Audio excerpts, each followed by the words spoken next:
Welcome to Native America Calling. I'm Sean Spruce. A strain of the rare but deadly hantavirus is making global headlines after an outbreak on a cruise ship.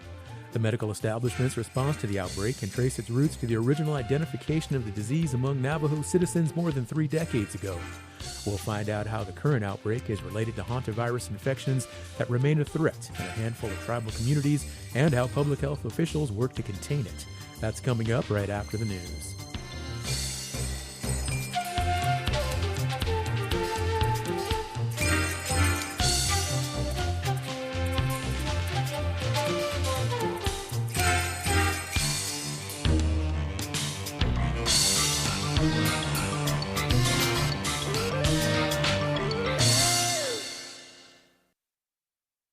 This is National Native News.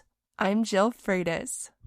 A senior Indigenous banker in Canada cautions the Canadian government to keep Indigenous consultation at the forefront for major projects. As Dan Karpinchuk reports, he also says there is interest from Indigenous leaders in taking part in those major energy projects. Recently, Canadian Prime Minister Mark Carney repeated his plan to fast-track major energy projects in Canada. Last week, he said Ottawa would build quickly and, quote, in the right way, in consulting with Indigenous and provincial partners. But some of those leaders have been critical, fearing that the process of consultation will be rushed and their concerns would be brushed aside. Carney's government wants to change parts of environmental law to make it easier to build a pipeline to the West Coast, along with other energy projects. Bill Lomax is the president and CEO of the First Nations Bank of Canada. We're seeing more business acquisitions happening, joint ventures happening with companies that are servicing, let's say, a pipeline. That kind of thing is just really taken off. We've seen our business grow. We're really a reflection of our clients, and their success leads to our success. Lomax says the bank's commercial business was growing by 10% a year, but in the past year it's been 26%. He says that shows how much Indigenous businesses are becoming involved, but he warns that the opportunity for their approval is there if the consultation is done right. You need to engage with the nation early on and let them know what you're thinking about, have them participate, and have them be part of the plan. Lomax says even though some Indigenous communities will be against some projects, he believes that there are many more that would be ready to move and move quickly. The First Nations Bank of Canada is an Indigenous-owned national bank. Its mission is to serve Indigenous people, nations, and businesses. For National Native News, I'm Dan Karpinchuk. This summer, the Alaska Native Language Center will publish a novel retelling Rudyard Kipling's The White Seal, the only Jungle Book story set outside India on St. Paul Island in the Bering Sea. 2 artists from the Pribilof Islands retell the story through the perspective of a young Indigenous protagonist named Sergei. KUCB's Maggie Nelson has more. Garrett Pletnikoff is the co-author of the new young adult chapter book, Sergei and the White Seal. The story is an adaptation of one in Kipling's Jungle Book, The White Seal, published in 1894, and actually names Pletnikoff's great-great-great-grandfather as a main antagonist. Kipling portrays Pletnikoff's ancestors through a disparaging colonial lens, as unclean murderers of the innocent marine mammals. Pletnikoff says this adaptation is a chance to tell a different story, to portray the Unungan community and the seals as partners instead of enemies, as Kipling wrote them. The White Seal includes violent descriptions of seal harvesting, but Kipling never mentions that these harvests were not done by Unungan free will. The Unungan people of the Pribilof Islands were subjected to forced labor. Hannah Zimmerman co-authored the book with Pletnikoff. She says they were inspired by Unungan lore and mythology and decided to name their main character after a spiritual leader from the Aleutian chain, Sergei Saborov. It's a story of Sergei, who discovers that he's a shaman. And he has this, magical ability to talk to animals. And he discovers his purpose as a conduit between the animal world and the human world. Zimmerman says they used Sergei's role as a shaman to talk about elements, like how colonization wiped out certain Indigenous practices. When we read the book to 4th and 5th graders in the fall, I'll never forget how at the end of the book, one of the 5th grade students came up to me. He was like, I didn't know Aleuts could be superheroes. Sergei and the White Seal is now available through the University Press of Colorado's website. Reporting for KUCB, I'm Maggie Nelson. And I'm Jill Freitas.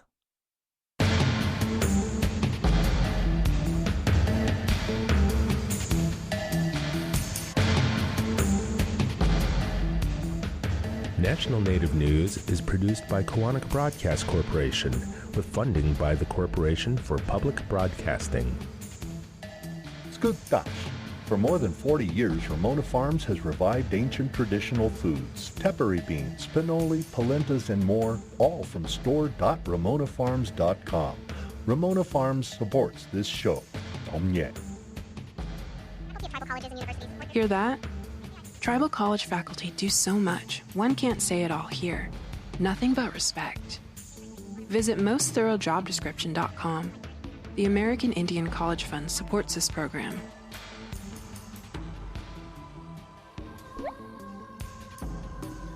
Native Voice One, the Native American Radio Network.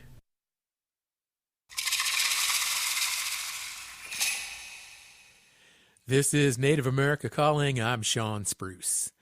An outbreak of an infectious disease aboard a cruise ship has thrust the hantavirus into the global spotlight. Hantavirus infections remain rare, with only about 1,000 cases reported in the U.S. in more than 30 years. Some of you listening will recall that what the world knows about the illness started in 1993 on the Navajo Nation. After struggling to identify the dangerous respiratory illness, medical researchers gained crucial insights from Navajo elders, noting that traditional oral histories had long associated spikes in deer mouse populations driven by rainfall patterns with deadly disease. That knowledge directly informed the scientific discovery of what we know now as the Sin Nombre virus. In this hour, we discuss the recent hantavirus outbreak along with its unique indigenous connections. You can join our conversation with your questions or comments by calling 1-800-996-2848. What do you remember about that time 30 plus years ago with the hantavirus? Let us know. The number again, 1-800-99-NATIVE. Joining us now from Albuquerque, New Mexico, is Dr. Stephen Bradfew. He is an associate professor in the Center for Global Health at the University of New Mexico School of Medicine, Department of Internal Medicine. Dr. Bradfew, welcome to Native America Calling. Thank you. Thank you for having me on. Joining us from Santa Fe, New Mexico, is Dr. Erin Phipps. She is the New Mexico State Public Health Veterinarian. Dr. Phipps, good morning and welcome to the show to you also. Good morning. Thank you for having me on.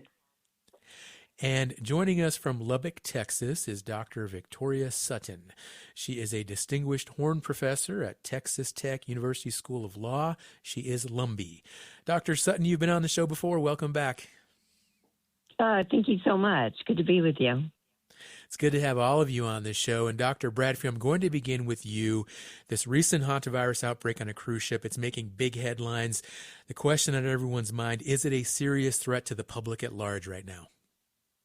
I think it's a really important question. There's no doubt that it's a dangerous virus.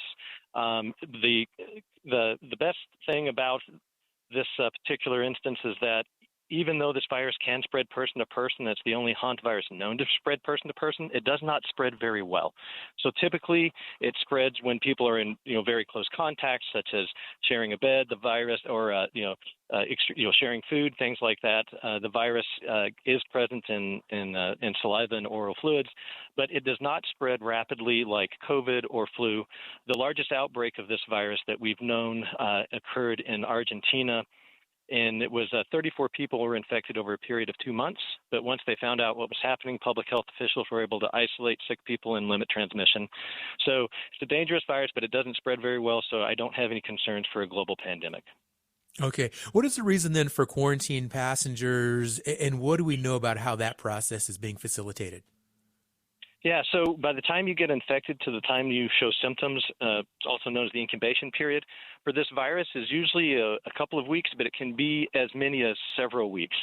So what we don't want to have happen is someone to have been exposed and infected, but they're not sick yet, and so they get released and they get to go home and interact with people, and then they become sick where they can transfer the virus. The idea is to keep people isolated until we know that they don't have the virus and they won't be able to transmit it to others. And since that virus can stay in your body a long time before you have a disease, up to several weeks, it's good to be cautious on that front. So is it possible that those people could be quarantined for an extensive period of time? That is a possibility. Okay. Doctor, New Mexico has more hantavirus cases than anywhere else in the United States. How is that strain different from the Andes virus that you mentioned earlier? Yeah, so nombre virus, as you had mentioned, is the first known hantavirus in the North, South, or Central America that was discovered on the Navajo Nation in 1993. It has a very similar disease syndrome to the Andes virus, but the Andes virus is found primarily in Argentina and Chile. They both are very similar in the disease that they cause and in the fatality rate and how clinicians will try to treat them if they're infected by supportive care and some other measures. But they differ in the fact that the nombre virus in North America is not known to spread person to person. There's another virus, trochlovirus, in Central America that causes a similar syndrome. But again, Andes in South America is the only one we know that can transmit person to person, even though it doesn't do it very efficiently. Okay, now the last time that hantavirus made international headlines was when movie star Gene Hackman's wife died from it near Santa Fe, not very far from where you are now. These high-profile incidents, do they help or do they hurt efforts to inform the public? I think that's a really good discussion point. It's good to bring awareness about these viruses because we like to tell people, look, if you come across rodent-infected areas, here's, you can properly disinfect and clean it up. Don't sweep stuff up. Look at the CDC website, the New Mexico Department of Health website on how to get rid of these droppings safely so you don't get infected. So that's the good thing is it raises awareness about hantavirus because even though they're rare, they're pretty dangerous. But the other flip side of that is then people start worrying about, is this going to be another global outbreak? We've been through Zika, Ebola, we've been through COVID. Is this going to be a hantavirus pandemic? And so that can lead to some concerns. But we just try to let people know that this virus, these hantaviruses, they don't spread like viruses like COVID or flu. What have medical professionals learned about how to prevent and treat hantavirus in the past 30 years? And is there a cure once a person is infected? So in the hantaviruses that are present in the Western Hemisphere, there's no vaccines or drugs that are available. And I believe the good doctor will be able to talk a bit more about this, but there are measures for supportive care. Basically, the virus infects the blood vessels in the lung, causes the lung to become leaky, or the blood vessels to become leaky so that fluid from the blood goes into the lung. So you have a decrease in your ability to put oxygen in your blood. You have your blood pressure drops and your heart goes into overdrive to try to compensate, and that can lead to severe disease. So things like regulating fluid intake and try to stabilize blood pressure, providing oxygen, and then there's a heart-lung machine that can be used in severe disease that oxygenates the blood and takes the pressure off your heart. So those are the sorts of things that are done. And we like to try to inform individuals that the earlier you can get diagnosed, the more clinicians can do to try to regulate the disease. Thank you, Dr. Brad Few. Dr. Aaron Phipps is also on the show today, New Mexico State Public Health Veterinarian. And Dr. Phipps, because hantavirus is closely associated with rodents, we wanted to hear about the deer mouse, which can be a carrier in New Mexico. How prevalent are they in the wild? They are quite common in the wild, and that is the primary reservoir of the Sin Nombre virus, which is the virus that circulates here in New Mexico. Interestingly, hantavirus does not make these rodents ill. They can carry it without showing any symptoms, but then it can be excreted in their urine, their droppings, and their saliva. How do people know if they have deer mice nearby? Well, deer mice can be difficult to distinguish on site compared to some other species of mice, but they are common, especially in more rural areas of New Mexico. They don't prefer urban environments. So they prefer more rural environments. But of course, here in New Mexico, a lot of people live in rural environments, which is where we see most of the exposures occur around people's homes or workplaces. What about elsewhere in the U.S., Dr. Phipps? Sin Nombre virus does not circulate nationwide. There are deer mice present throughout the U.S. There are some other types of hantaviruses that have been found in other areas of the U.S., but they are quite rare. And why do you think that is? That's a good question. I don't have a good question for you. a good answer for you for that in terms of why we see more Nombre virus compared to the others. Okay. Now, I'm sure many of the people listening today are thinking, geez, how do I know if I'm near a deer mouse habitat? What are some best practices with regard to safety? What's your advice for anyone listening, whether they're worried about their backyard or maybe they live on a ranch or a rural area like you described earlier? Mm-hmm. Yeah, so when we talk with members of the community and the public who are concerned about possible exposure, because it can be difficult to determine the exact type of mouse, we generally look at it in terms of preventing rodent exposure, because if one species of rodent can get in the house, probably a deer mouse could as well. We do have information on our website that goes into detail about how to exclude rodents from your house. So a deer mice can enter a building through an opening as small as a dime. So they can get in very small cracks. So if people notice mice or signs of mice, like if they see droppings inside their house, we recommend that they inspect the walls and areas for places where rodents might be able to enter, and then to seal those up. We also recommend taking precautions when you're cleaning up rodent droppings or urine or rodent nests, either in your house or in an outbuilding like a shed or a garage. Often it's not practical to rodent-proof some of those areas. Our recommendations start with first opening any doors and windows, especially if a building has been closed up for some period of time. For example, after winter, if you're going into a shed for the first time, open up the doors and any windows for at least a half hour, and that ventilation will help dilute if there's any virus in the air. Next, we recommend using a 10% bleach solution or any disinfectant and spraying any rodent droppings or rodent nesting materials with that to get it very wet. Okay. And let it sit for at least 5 minutes. Right. That will help. Oh, go ahead. I'm sorry, Dr. Rivers, we have to take a short break, but we'll come back and I'll let you finish with regard to tips and safety precautions for our listeners. And stay with us, folks. We're going to continue our conversation on the other side.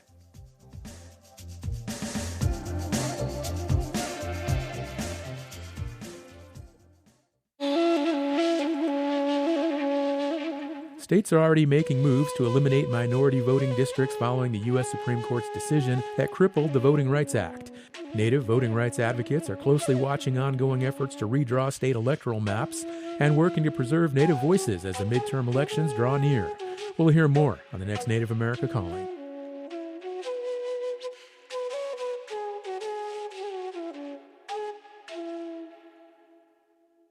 Trickster Cultural Center, an authentic first voice of Native American cultural arts, invites community to the 2026 Summer Youth Powwow, rooted in the Native good life teachings of community, responsibility, culture, and connection. Open to the public, the Summer Youth Powwow uplifts youth leadership and community wellness through intertribal dancing, music, storytelling, and local resources for families and youth. May 30th from 2 to 7 p.m. in Schaumburg, Illinois. TricksterCulturalCenter.org supports this show. Thank you for listening to Native America Calling. I'm Sean Spruce, and we're talking about hantavirus today. Some passengers from a cruise ship full of world travelers remain quarantined because of a hantavirus outbreak. And today we have public health experts on our show to discuss the virus strain and its connection to the version identified on the Navajo Nation 3 decades ago.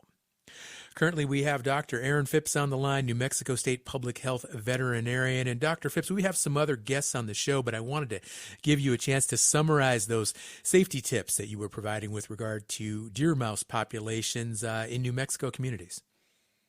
Yes, thank you. Yeah, so just to wrap up, we do recommend spraying any droppings or nesting materials with disinfectants, and then using gloves and perhaps a mask Use paper towels to clean them up. Never sweep or vacuum up any rodent droppings because that can potentially kick any virus up in the air where it might be easier to breathe in. Dr. Phipps, this is a question I have on a personal level. Any tips for during pinon picking season with regard to getting out there? I'm just curious. That's something my family's often engaged in. Right, absolutely. So deer mice can absolutely be found in areas, with those pinon scenes. They find them delicious. I think being aware of the risk, looking for signs of rodents nearby. We do find that the highest risk of hantavirus transmission tends to be in poorly ventilated areas like closed-in sheds. However, there is a risk even in the outdoors. So I think being aware of that risk is important, although it's difficult to eliminate that risk entirely. All right. Thank you, Dr. Aaron Phipps. Let's move on now to Dr. Victoria Sutton at Texas Tech University School of Law. And Dr. Sutton, this is interesting. You wrote a Substack about how the Andes virus, which we were discussing a bit earlier, is reminiscent of what happened on the Navajo Nation back in 1993. What do you remember hearing about that outbreak?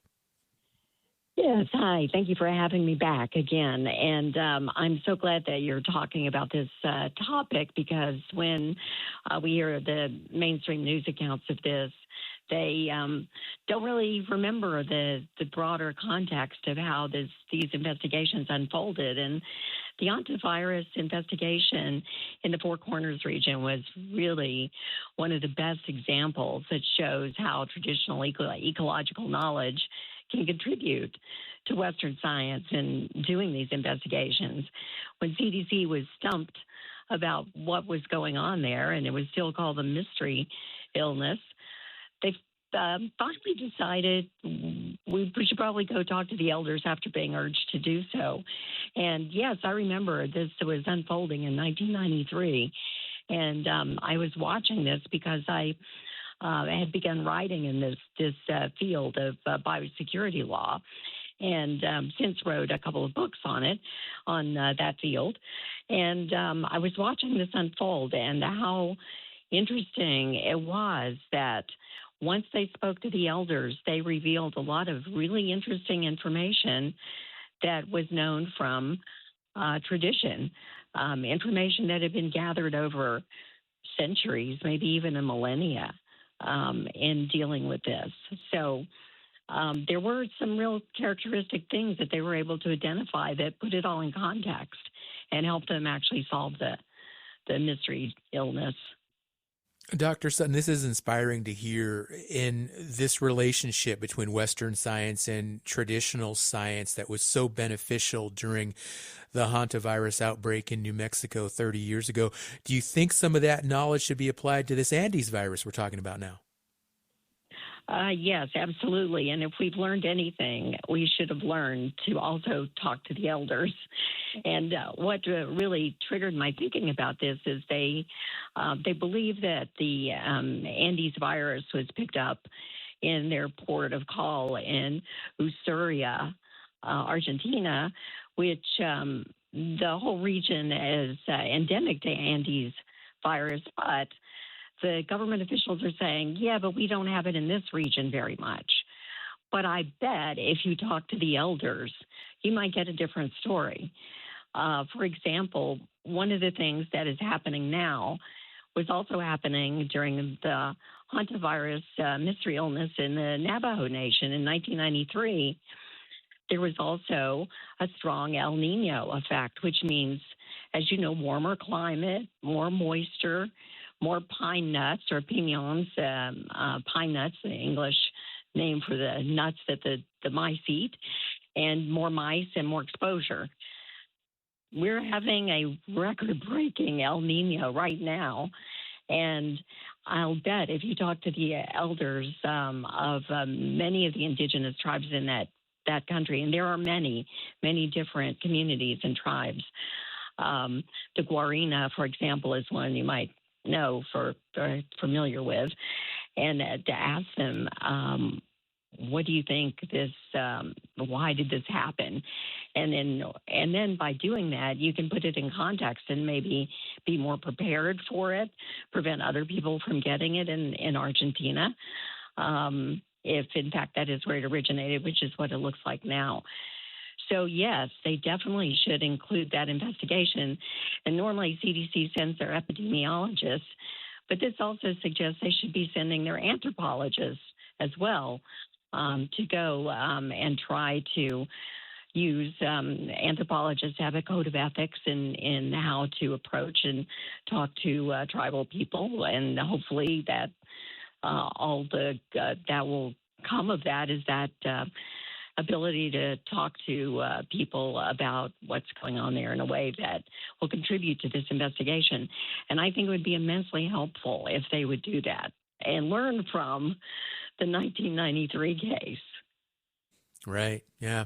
Dr. Sutton, you're also the director of the Center for Biodefense Law and Public Policy. Is there any concern about the Andes virus being weaponized? And if so, what does the disease need to have, or what components should it present in order to be a candidate for weaponization?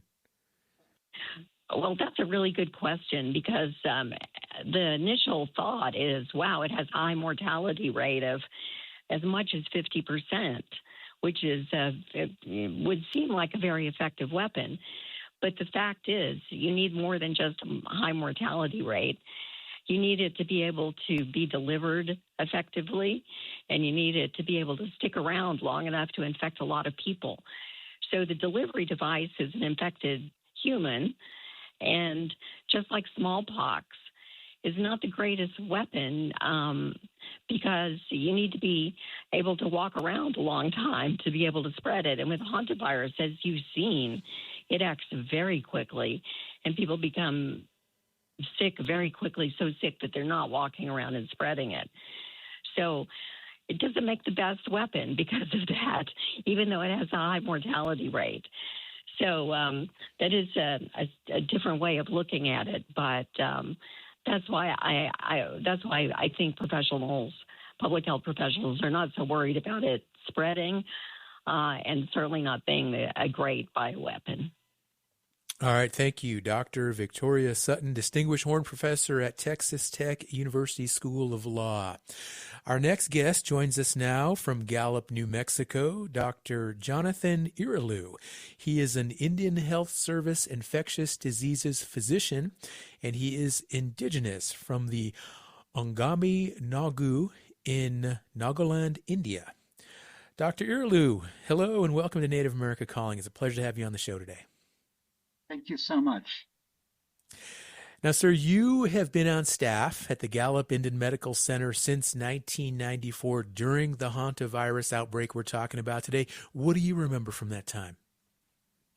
I was actually a infectious disease fellow and chief resident at a teaching hospital in Boston, and I heard about this virus that was causing severe illness in this area. And I decided, based on that, to join the Indian Health Service and came out for a job interview. And I worked under Dr. Bruce Tempest, who was the first clinician to recognize this syndrome, and learned to have great respect for this virus and learned to work with my patients to keep them safe. Well, tell me more about some of those early discussions then between medical staff and other stakeholders, because again, it was just such a mystery at the time. I remember it. I was in my 20s. I remember my sister was living on Four Corners at the time, and there was panic all over.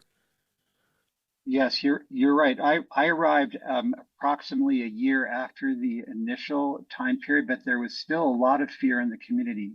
And the Navajo Nation did an excellent job of educating the public, teaching about how to stay safe, how to recognize if you're symptomatic with the initial symptoms, and get care early so you can make an early diagnosis and avoid running into trouble later on. So really collaboration between healthcare professionals and tribal public health officials was key in getting people aware and working to save lives together. And now reflecting back 3 decades worth of knowledge, experience, research, how has treatment changed over those years with regard to hantavirus?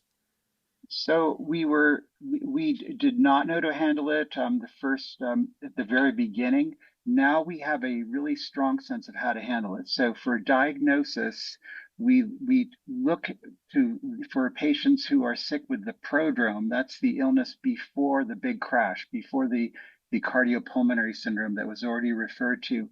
And we like to ask people questions about their exposure to mice, but only about half of folks will actually have a mouse exposure.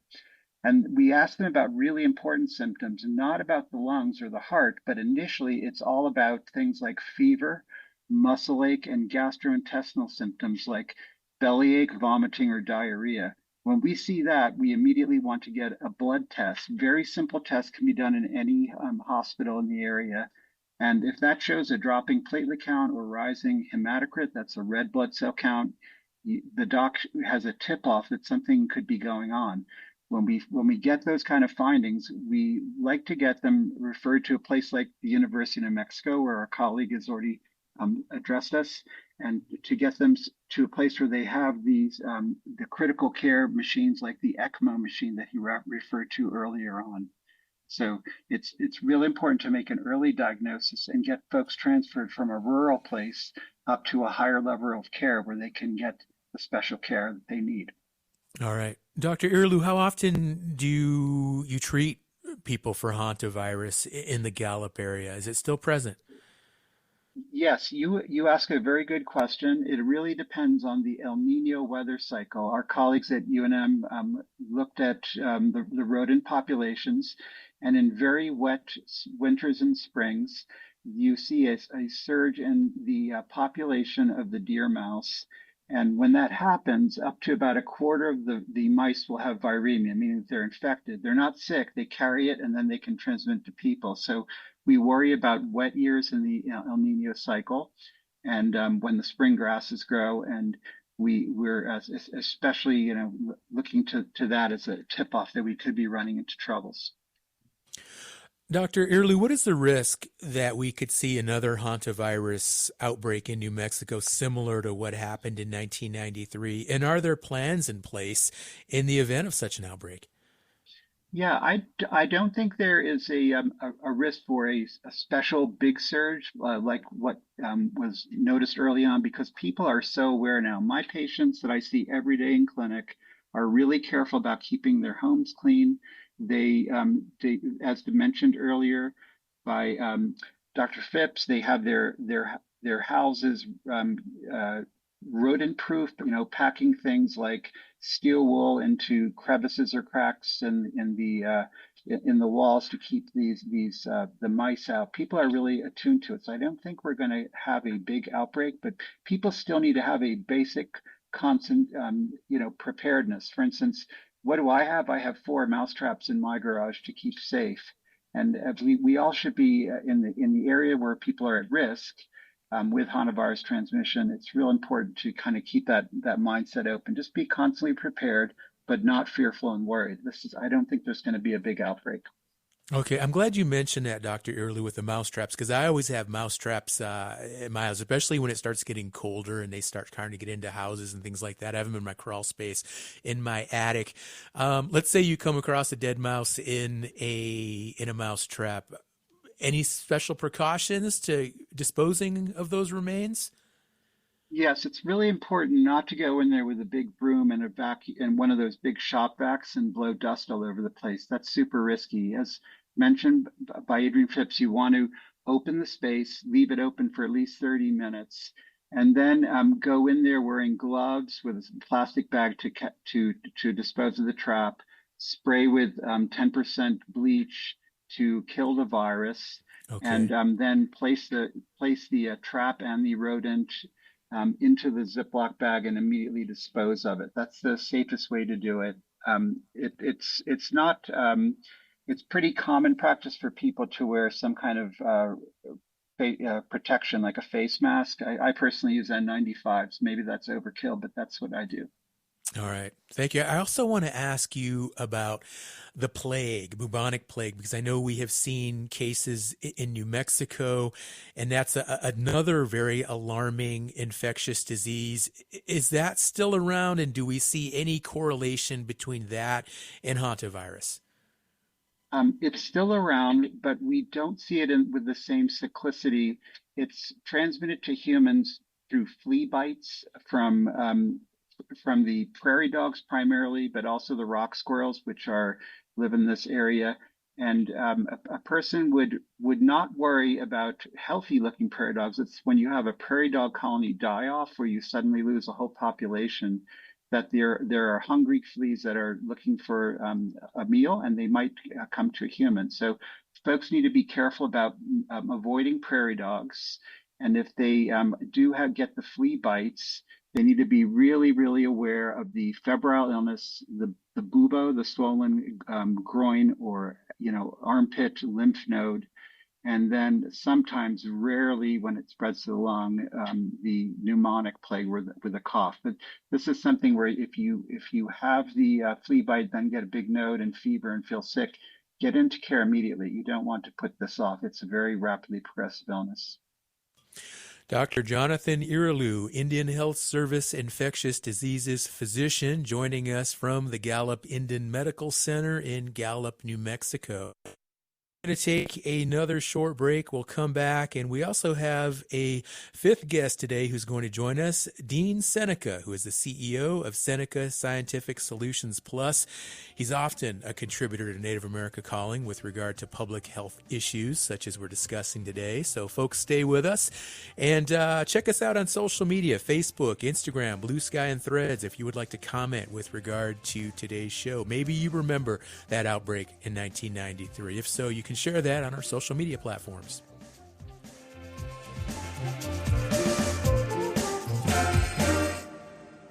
Support from Davis Keelan Law Firm, a New Mexico firm standing with Native families suffering catastrophic loss. When tragedy strikes Indian country, Davis Keelan fights to restore stability, dignity, and justice, bringing a voice to Native families and communities for 20 years. More information, daviskeelan.com. Need help identifying community priorities? Kaufman & Associates' approach to evaluation is rooted in Indigenous knowledge, honoring tribal history, and sovereignty. More at kaufmaninc.com, KAUFFMANINC.com. We're glad you're with us today on Native America Calling. We're talking about hantavirus and tackling infectious diseases today. How does your community keep tabs on certain infectious diseases? You can share your insights on our social media platforms like Facebook and Instagram. Joining us now from New York is Dean Seneca, CEO of Seneca Scientific Solutions Plus, and an adjunct professor at the School of Public Health and Health Professions at the University at Buffalo. He is Seneca. Dean, welcome back to Native America Calling. How you doing? Hey, thanks for having me. How are you? I'm doing well. Thank you for asking. And let's bring this topic now more focused on our issues as Native American people. Why are we disproportionately affected by hantavirus? Well, I think that there's a lot of reasons. One, we do have a major housing problem, overcrowding in our homes throughout all of Indian country. And our housing conditions are not the best. In many cases, they're very old and dilapidated. And, when you have a housing situation like this, overcrowding as such, it's really hard to protect from rodents and infestation, So that's one, I think, a major issue. And then the other is that we do have many pre-existing conditions. We have high rates of, heart disease and stroke, a lot of respiratory issues. We have a high smoking population. All of these things, make us very susceptible to a virus like this, and, could easily make it deadly, because we do have a lot of these pre-existing health conditions. So, those two things come to mind right away. Dean, in the event a Native American person does get hantavirus, do we have any data with regard to survival rates? I don't know of any, and I do wanted to say that I do want to say that the previous speakers were all excellent. I do want to put a shout out to Dr. Ben Mineta, who was a Navajo physician and epidemiologist during that first outbreak. And he was the person that really alerted the fact that our CDC, our best scientists in the country, really didn't know what was going on, but it was our traditionalists, our traditional healers knew that that there was a lot of rain, overpopulation of deer mice, and that overpopulation, them living like that, makes them venomous, like what was said, and susceptible to the virus. So I wanted to throw that out there. But I don't know of any recent data of our native people getting hantavirus. And overall, like the others have said, I don't think that this is a virus that we have to really put a lot of public alarm to. Um, I do feel strongly that we will, through contact tracing and other mechanisms, really contain any spread of this virus. And I really do think we should all be okay. But I do like the proactive approaches to, you know, addressing infestation, trapping rodents and so forth. Those are all very important steps to, stay healthy.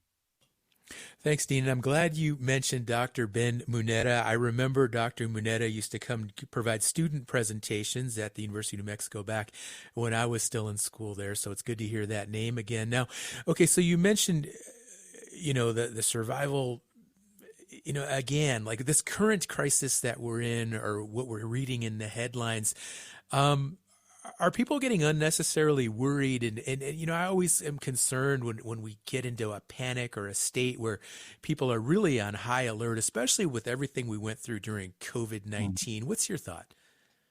Well, I have to call this out. This is another example of how this administration has made us less safe, and because we're less safe, because we're insecure on our public health messaging, this infodemic that we're in, people are less secure. People are not, confident in the ability of the United States to respond. Under the first administration, they gutted the whole infectious disease component that was at the White House. The other big thing is that they've withdrew from the WHO, and this has really hampered our ability to do surveillance, because we are not sharing information with them, and they are, thank God, sharing information with us. I worked for the WHO. I did a stop assignment in Ethiopia for 3 months around polio, measles, and neonatal tetanus. The WHO is an excellent organization. These are the do-gooders in public health. I'm not saying that we're not all do-gooders, but there are people that profit from this. And these are folks that could profit from this, but these guys are going into the most dangerous parts on the globe to do this infectious disease work, to make communities healthier, really to, looking at, poor communities and those that are disenfranchised peoples and going there and doing important work around infectious diseases. Us pulling out of the WHO is like, a bully beating up a baby. Why would you do that, right? And it's really hampered our ability to monitor things throughout the globe and to do comprehensive surveillance. And I have to throw in this, you know, um, withdrawing from USAID also hampers our ability to do effective surveillance and to do effective programming, because this is a method in which we, show our strength as a nation and supporting all underdeveloped countries. Okay. But withdrawing for these, yeah. Well, Dina, as you mentioned, cutting ties with the World Health Organization and also USAID. I mean, you mentioned what that means on a global level, but what's the impact with regard to the tribal response and resources impact infectious diseases like hantavirus we're talking about today? Well, we are, well, our tribal epicenters are significantly underfunded. And, all of our tribal nations should have an epidemiology component. So, we really rely on other systems in order to help with our own surveillance on things. Not in all cases, but in many cases. Um, you know, um, it's kind of a weird situation we're in. This administration, probably the first time, has funded the Indian Health Service at a very high rate. I think the highest in the agency's history at $9 billion. But in order to effectively fund Indian Health Service, we need something like $63 billion, or I think the recommendation from the National Indian Health Board was 68 billion. So we're about $60 billion underfunded in order to really, really raise the level of health of Native people and to have the services like epidemiology centers to do effective work throughout our tribal communities. Um, so again, where is the money going in the United States? And I would attest that there's a lot of things we shouldn't be doing, and there are things that we should be doing, and that is investing in our tribal nations when it comes to healthcare and doing this important epidemiology work. Dean, you stressed the need for epidemiology centers on tribal lands. Do you know how many tribes have their own centers, and whether or not that has improved outcomes for Native people? Well, let's say, it can't hurt. I know that there are a handful of epidemiology positions throughout Indian country. And yes, they have improved surveillance.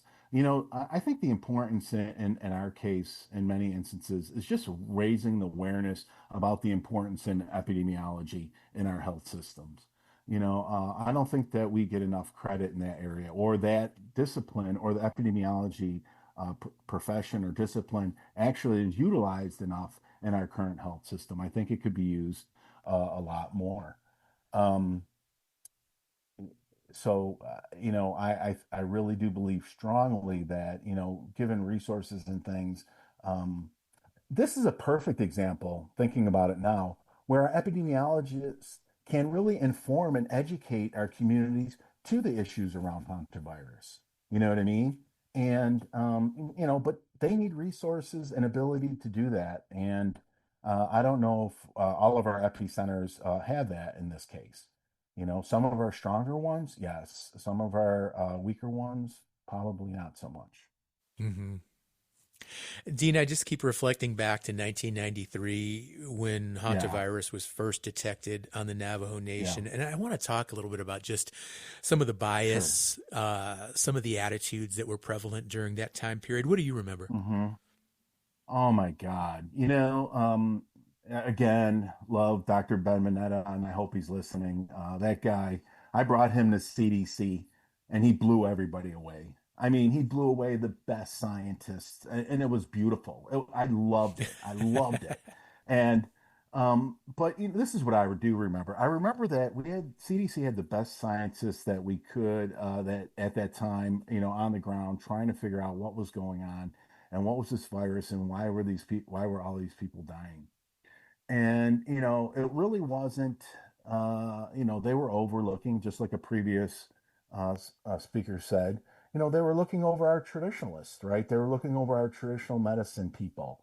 And it was those folks that said, hey, we know what's going on, we know what's wrong, and let me start to explain this. And they'll start to talk about this storm that's developing in the other parts of the world, right? And how that came into the desert, and how it flooded certain areas, and how a flower grew. And when that flower grows, that the rodents overeat that flower, and then when they overeat that flower, they overproduce, and this creates that environment in which the rodents are become venomous. But they knew all this. It was amazing that people that are not trained in epidemiology, people that are not officially trained to Western models of healthcare, but know our indigenous ways of knowing and doing, knew exactly what was going on and knew the root of the virus. And it wasn't until CDC actually was able to really sit down and talk to our traditional healers that we were able to uncover the root of the problem. And Dean, we touched on this earlier with our other guests, but do you think now, here we are more than 30 years later, has it sunk in? Is indigenous science and knowledge given the respect that it deserves among mainstream Western scientists? No way. No way. I mean, this is what we do at Seneca Scientific Solutions. You know, what I'm trying to do, and I've sent several proposals to NIH, we know as Indian people that our traditional methods of healing work. Now, what I'm trying to do is get money and resources from NIH to prove to them, to prove to the Western scientists that, hey, guess what? These traditional methods of healing work. You know, so we're always this is primarily what I do, both at the University of Buffalo and at the University of Rochester, is trying to prove, you know, through doing good health research, that our traditional methods of healing are significant. And probably once we're able to prove, you know, prove more of this, right? That you know our patients in our IHS hospitals and clinics would probably prefer traditional methods of healing over Western models, to see if those have an impact first before we go to Western techniques of patient care and healing. So no way do we get enough credibility. And you know what? It's so interesting you said this.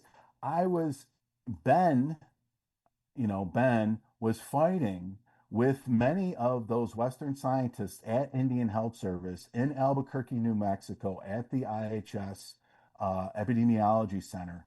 Ben was fighting with many of those folks, other natives as well, you know, supporting and basically saying traditional methods of healing is the direction that we need to go. And we had actually Commission Corps officers, Native Commission Corps officers, denouncing Ben and denouncing traditional methods of healing. If we go back, Dr. Trujillo, right after several intense meetings, I was at those meetings. Dr. Trujillo issued a memo and a letter to all of the IHS clinics at that time to first promote and, as a first line of defense, traditional methods of healings. And these conversations really, really got intense. But, you know, the whole field of traditional methods of healings have been fighting the Western models since day one, and we don't have anywhere near the credibility as the Western models. The irony of all of this is that many of the Western models use traditional plants and herbs and things for their medicines. So, you know, we just have a lot of education to do when it comes in this area, and we just need Western medicine people who are able, Western medicine people who are willing to listen to differences when it comes to traditional methods of healing. Dean Seneca, CEO of Seneca Scientific Solutions Plus, chiming in here today on Native America Calling. And we're going to wind it down here now, folks. We are just about out of time, so we're going to wrap up our conversation. And I urge you to continue the conversation on our Facebook platform or Instagram. You can also go to our website, nativeamericacalling.com, and tell us what you liked about this show, what you learned from today's show, any experiences or any perspectives you can add to the dialogue. And also let us know what other topics or potential issues you would like for us to discuss here on Native America Calling. Remember, we are a platform for you, our listeners. And with that, I want to thank our guests who joined us, Dr. Stephen Bradfew, Dr. Aaron Phipps, Dr. Victoria Sutton, Dr. Jonathan Irlew, and also Dean Seneca. And don't forget, join us again tomorrow for a conversation about the changing landscape for voting access. I'm Sean Spruce. Enjoy the rest of your day.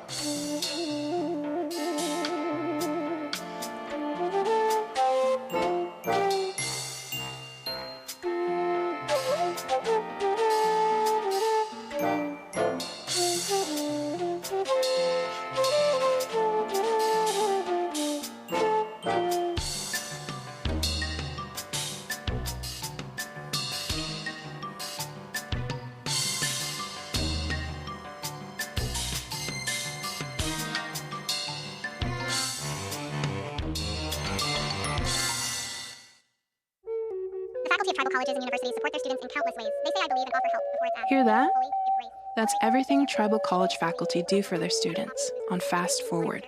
Because if one tried to say it in real time, they'd be here all day. They teach, guide, comfort, and connect. And for that, the community is grateful.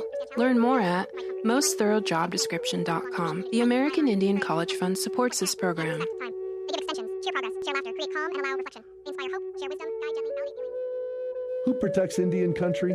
Amerind does. As the only 100% tribally owned insurance carrier, Amerind helps strengthen tribal communities by providing reliable insurance coverage and keeping dollars in Indian country. From property and liability to commercial auto and tribal workers' compensation, Amerind is here to protect what matters. Celebrating 40 years of serving Indian country. Learn more at amerind.com. That's AMERIND.com.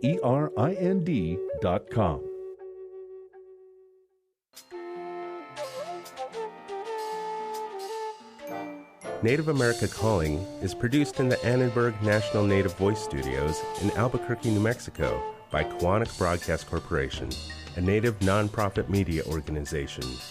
Funding is provided by the Corporation for Public Broadcasting with support from the Public Radio Satellite Service. Music is by Brent Michael Davids. Native Voice One, the Native American Radio Network.